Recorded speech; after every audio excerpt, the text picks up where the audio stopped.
Hello students, आज हम विज्ञान और प्रौद्योगिकी भाग 2 में हमारा पहला लेसन चल रहा आनुवांशिकता और उत्क्रांति। उसमें हम स्वाध्याय के प्रश्न कर रहे हैं। तो हम लोग क्वेश्चन नंबर 7 का देखो, स्टार्टिंग के 3 क्वेश्चन हम लोग पिछले वीडियो में देख चुके हैं। आगे का 3 जो है वो हम लोग यहाँ पर देखेंगे। पहला है ई वाला, उत्क्रांति में शरीर विज्ञान संबंधी प्रमाणों का महत्व, सो उदाहरण स्पष्ट करो। यानी उदाहरण के साथ तुम्हें इसके विज्ञान संबंधी प्रमाण स्पष्ट करने हैं। तो अभी पहला पॉइंट क्या है, विभिन्न सजीवों की शरीर रचना और उनकी आंतरिक रचना में समानता दिखाई देती है। जैसे मानव का हाथ, बिल्ली का अग्रपाद, चमगादड़ के पैर जो है चर्म प्रसर, व्हेल की पट्टिकाएं इत्यादि आंतरिक संरचना में समानता दिखाई देती है। इन सभी नमूनों में प्राणियों की हड्डियों की संधि में समानता दिखाई देती है। हम लोग लेसन पढ़ते समय भी देखे थे इसके बारे में। दूसरा पॉइंट क्या है, इनके बाह्य शरीर की रचना में कोई भी समानता नहीं दिखाई देती। भिन्न भिन्न प्राणियों के अंग का उपयोग भी में भी अंतर पाया जाता है। हमें पता है ना, अब ऐसे देखे बिल्ली का पैर जो है तो फिर वो तो अलग ही है, मनुष्य का हाथ सब अलग ही है ना, लेकिन बाहरी रचना में कोई समानता नहीं है और उनका उपयोग भी अलग अलग है। लेकिन शारीरिक रचना की दृष्टि से इनमें कोई संबंध नहीं हो सकता है। फिर भी शरीर की आंतरिक रचना में पाए जाने वाली समानता इस सत्य का प्रमाण है कि सभी प्राणियों के एक ही पूर्वज हो सकते हैं।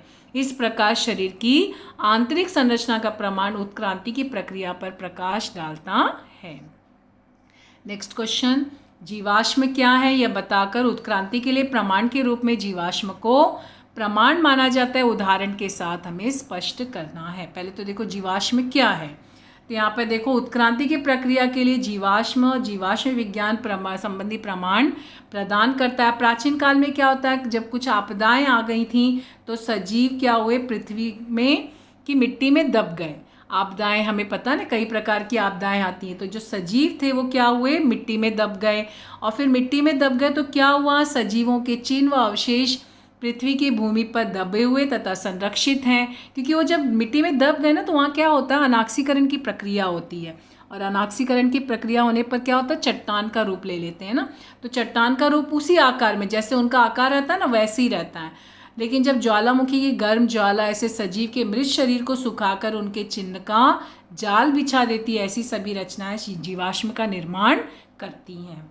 अनुसंधानकर्ता जीवाश्म के अध्ययन की सहायता से प्राचीन काल के सजीवों के लक्षण को समझने का प्रयास हमेशा करते रहते हैं। इसके अलावा हम जो है कार्बन आयुध निर्माण पद्धति के द्वारा भी जीवाश्म की सटीक आयु ज्ञात कर सकते हैं। पृथ्वी की जो है भूपट्टी की संरचना के अनुसार भी जीवाश्म की गहराई का प्राप्त किया जा सकता है। सबसे पुराना जीवाश्म अत्यधिक गहराई में प्राप्त होता है, जबकि सापेक्ष कम पुराना जीवाश्म उसकी ऊपरी सतह पर पाया जाता है। इस प्रकार अपृष्ठवंशी प्राणियों के जीवाश्म पुराजीव महाकाल युग में देखे गए हैं। इसके बाद मछली, उभयचर प्राणी, सरीसृप वर्ग के प्राणी जीवाश्म ये सब जो है यहाँ पर दिखाई दिए। और फिर उसके बाद क्या आया, प्राणियों का आधिपत्य, सरीसृप वर्ग के प्राणियों का आधिपत्य था और नूतन जीव स्तनधारी प्राणी के वर्ग भी दिखाई देते हैं। इस प्रकार जीवाश्म का अध्ययन उत्क्रांति के रहस्य से पर्दा उठाता है। नेक्स्ट क्वेश्चन, आज का मानव किस प्रकार उत्क्रांतित होते हैं, इस विषय की जानकारी लिखिए। आज देखो मानव कैसे, आज का मानव तुमने देखा ना, मनुष्य के जो है अलग अलग ही रूप। मानव के पूर्वज का विकास लैम्यूर जैसे प्राणियों से हुआ। लगभग 7 करोड़ वर्ष पूर्व लैम्यूर जो है वह सदृश्य प्राणियों में बंदर जैसे प्राणी का विकास हुआ।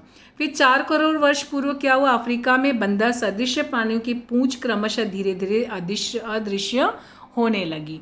फिर क्योंकि क्या हुआ, बाद में जो है वो पूंछ का उपयोग कम होने से अदृश्य होने लगी।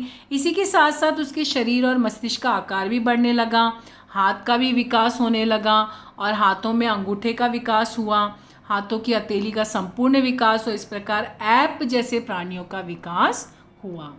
फिर उसके बाद क्या हुआ, कालांतर में ऐप जैसे प्राणी दक्षिण तथा उत्तरी पूर्व एशिया में पहुंचे और अंत में गिब्बन और ओरंग उटांग में उनका रूपांतरण हुआ। इस प्रकार कुछ ऐप जैसे प्राणी अफ्रीका में स्थायी रूप से बस गए, जबकि 2.5 करोड़ वर्ष पूर्व इनका रूपांतरण गोरिल्ला और चिंपांजी के रूप में हुआ। फिर लगभग 2 करोड़ वर्ष पूर्व क्या हुआ, उत्क्रांति के कारण मानव जैसे प्राणी अस्तित्व में आए। फिर जलवायु के शुष्क होने के कारण क्या हुआ, जंगल नष्ट होने लगे, पेड़ों पर रहने वाले ऐप जो नीचे उतर गए, ज़मीन पर चलने लगे, ज़मीन पर जो है अपना अधिवास बनाने लगे। और इस कारण उनके जब वो ज़मीन पे चलने लगे तो क्या हुआ, उनके जो मेरुदंड है ना और हाथ पैर की हड्डियों में परिवर्तन हुआ और उनके संचलन की क्रिया से हाथ स्वतंत्र हुए। वे हाथों का उपयोग अन्य कार्य में करने लगे और फिर 2 करोड़ वर्ष पूर्व हाथों का उपयोग करने वाले सीधे खड़े रहने वाले मानव सदृश प्राणी अस्तित्व में आए। पूर्व अफ्रीका में रहने वाले रामापिथेकस नामक ऐप का रिकॉर्ड अभिलेख पहले मानव सदृश प्राणी के रूप में हुआ है।